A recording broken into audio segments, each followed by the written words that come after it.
Hello mga kabibig, welcome back sa ating bagong YouTube channel. Ito ang pinakamaingay na YouTuber sa balat ng YouTube. Ako si Kabibig, maglabag-labag na ta with evidence. Ako po, naglabas na ng statement ang Iglesia ni Cristo tungkol sa surprise rally sa pagsuporta nila kay Senator Marcoleta. Ako po, sabi ng iilan ako, takot na yan si Bongbong Marcos. Babahag na yan ang buntot. Baka magtatago na yan si BBM. Ako po mga kabibig, dumadami ang mga taong gustong sumali sa surprise rally ng INC. Kahit umuulan, kahit malakas ang ulan kabibig, nagsilabasan ang mga tao, lalo na ang miyembro ng INC. At para malaman natin at maintindihan natin kung bakit sila nag-surprise rally sa araw na ito, heto ang kanilang official statement regarding sa surprise rally kabibig. At intindihin natin ha, yung iba kasi binabash na ang INC ngayon na tawag dito, kayo talaga nagbigay ng traffic ka araw na to, bakit pa kayo nagpa-surprise? Oh, surprise nga! Huwag na kayo magtanong kung bakit surprise. At karapatan naman nilang suportahan ang kanilang senador na si Senator Marcoleta. Ito kabibig ha, pakinggan natin ang INC sa kanilang pagtugon at official statement regarding sa surprise rally. Babayan at kasama ang mga miyembro ng INC. Magandang katanungan po at dala-dala ko nga po ang statement na nais kong basahin ngayon sa mga nanonood sa atin. Narito po ang statement ng Iglesia ni Cristo. Hindi tutol ang Iglesia ni Cristo sa pagpapatupad ng batas. Pero tutol kami sa pagbaluktot sa batas. Lalo na kung ang layunin ay para pagtakpan ang katiwalian. Gaya ng alam ng marami, si Senator Dante Marcoleta ay nanguna sa pag-iimbestiga sa isa sa pinakamalaking pandarambong na naganap sa ating kasaysayan. Totoo. Sinimulan niya ito nang siya pa ang chairman ng Blue Ribbon Committee ng Senado. Subalit, pinalitan ng liderato ng kumiting ito. Gayunpaman, itinuloy niya ang paghahanap ng hustisya para sa atin na mga mamamayan.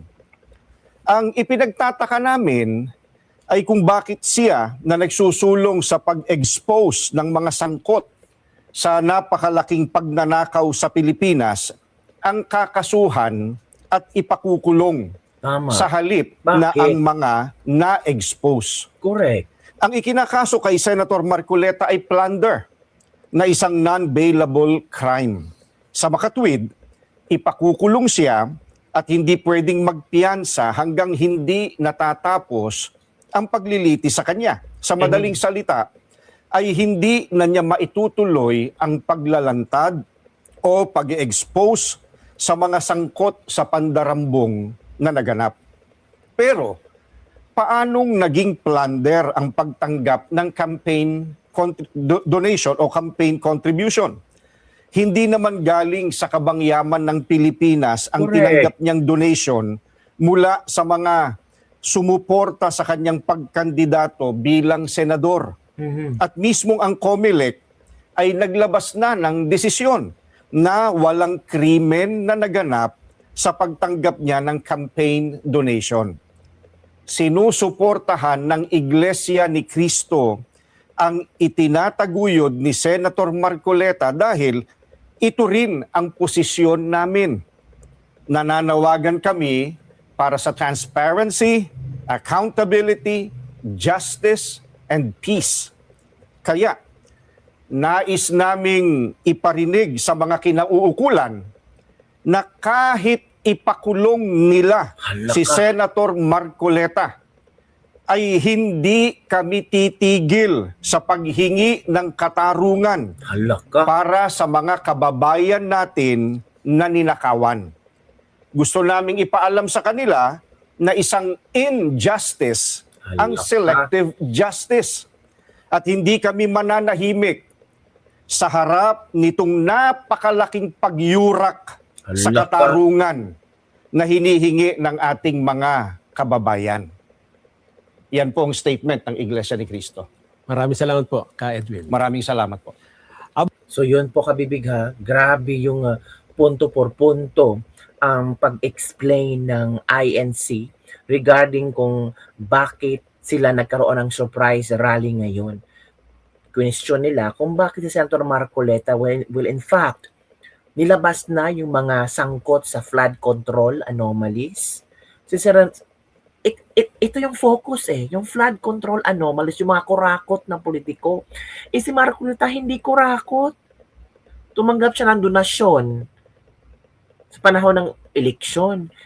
Bakit? Hindi naman pera ito ng taong bayan itong donasyon na ito. Pera ito ng private citizen. Pero pinakakasuhan ng plunder. Uy, Ombudsman Remulla, nasaan naman yung hinog na para kay Joel Villanueva? Ha? Bilang nawala. Ngayon si Marcoleta na ang tinutumbok niyo. Sabi nga ni Senator Marcoleta, hitting one stone hitting two birds. Kasi ito ang unang assessment ng Senator Marcoleta ha. Malapit ang impeachment trial. Ayaw nilang papaupuin si Senator Marcoleta. It's because kung makakaupo si Senator Marcoleta sa impeachment trial, lagapak. Yung mga witness nyo, lagapak yan. Ngangayan. Hindi yan makakapagsalita. At talagang, tapon, sabaw ang impeachment ni BP Sara. Pangalawa, matatapos ang flood control anomalies na investigasyon. At iyon ang gusto nilang mangyayari.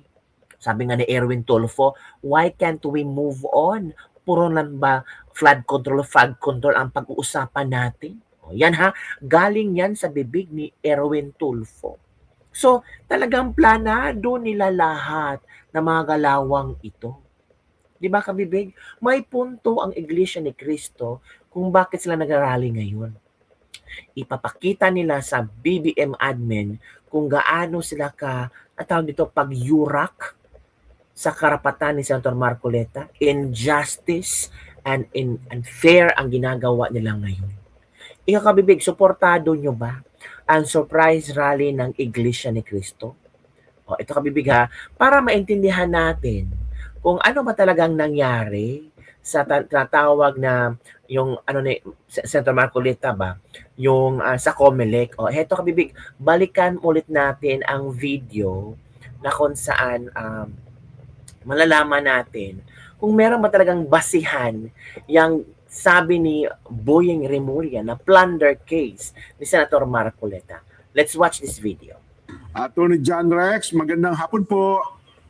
Magandang hapon po, Sir Jen, Sir Nelson, at sa lahat po ng taga-subaybay ng ating Net25. Magandang hapon po. Opo, ay mukhang nagpalabas na po kayo ng desisyon ukol dito sa issue at kaso na kinakaharap po si Senador Dante Marcoleta.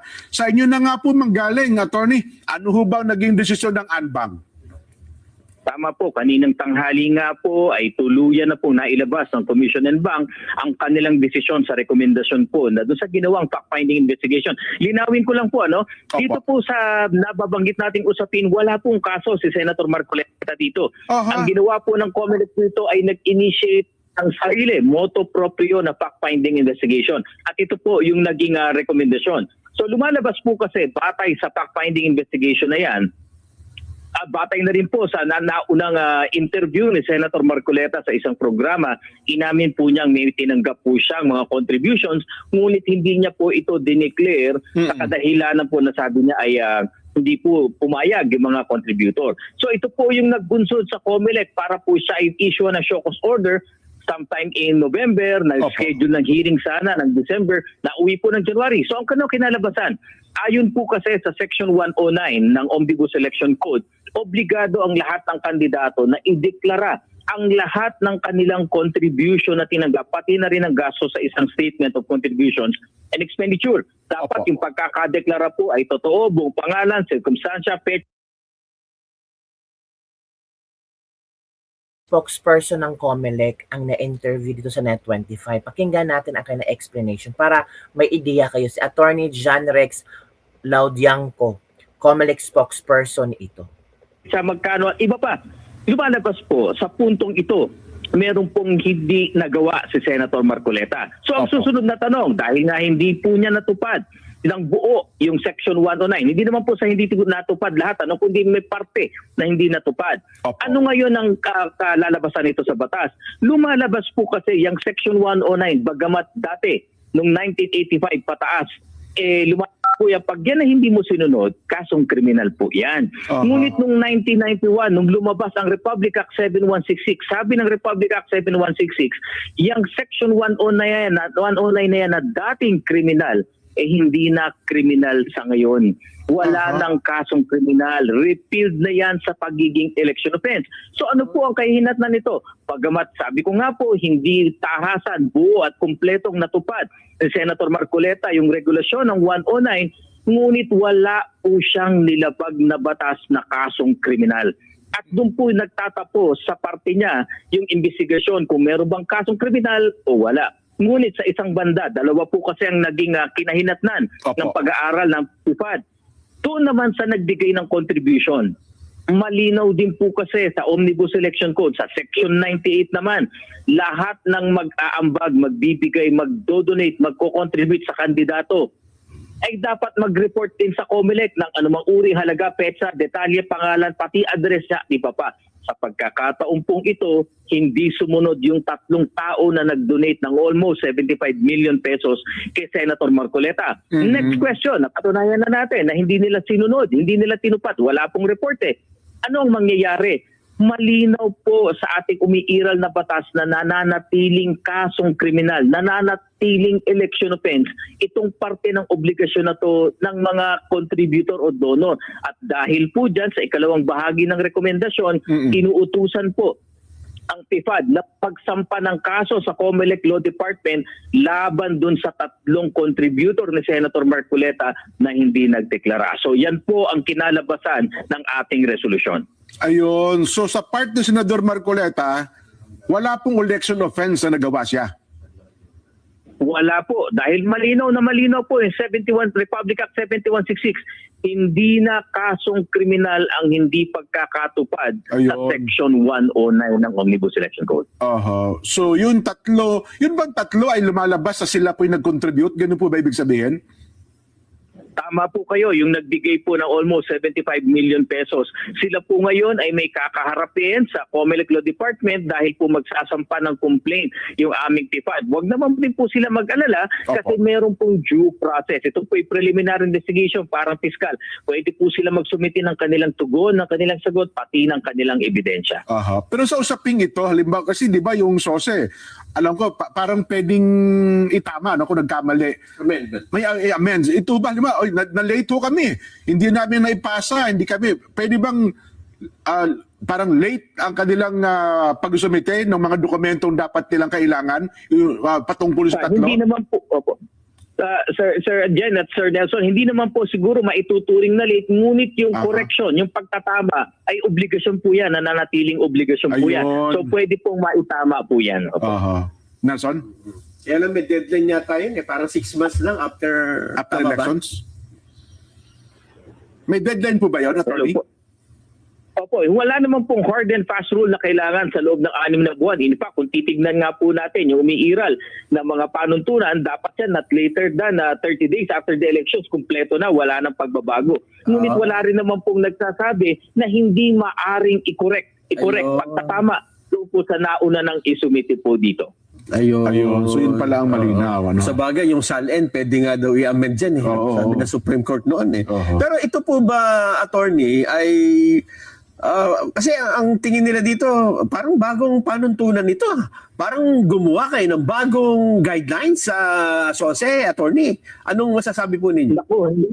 Naku, hindi po. Gaya nga po na napag-usapan natin, yung unang batas, Omnibus Election Code, 1985 yan. At tama naman po, kung nasunod yung dating batas, talagang criminal offense po yan. Ngunit noong 1991, lumabas po ang Republic Act 7166. Ano ang sabi ng Kongreso? Yang mismong Section 109 na nagtatakda, dati kasong kriminal, pag hindi mo nasunod, ay hindi na kasong kriminal. So hindi po ito bago. Nagkataon lang po siguro na yung mga ilang pong may pananaw dito, maaring hindi po nila nadaanan yung isa pang batas. Alam niyo po kasi, hindi po iisa ang batas panghalalan. Napakarami pong batas panghalalan. Kaya nga po, COMELEC ang nauna pong nagsusulong nung pagsasubmit namin ng revised Omnibus Election Code. In fact, ginawa po namin ito ng 18th Congress, hindi po naging batas. Ginawa namin muli nung 19th Congress, hindi rin po naging batas. Hindi po kami mapapagod. Itong 20th Congress, muli po namin isusulong ang pagre-revisa sa isang makabagong Omnibus Election Code po. Ayun. Dito pala lumilitaw na may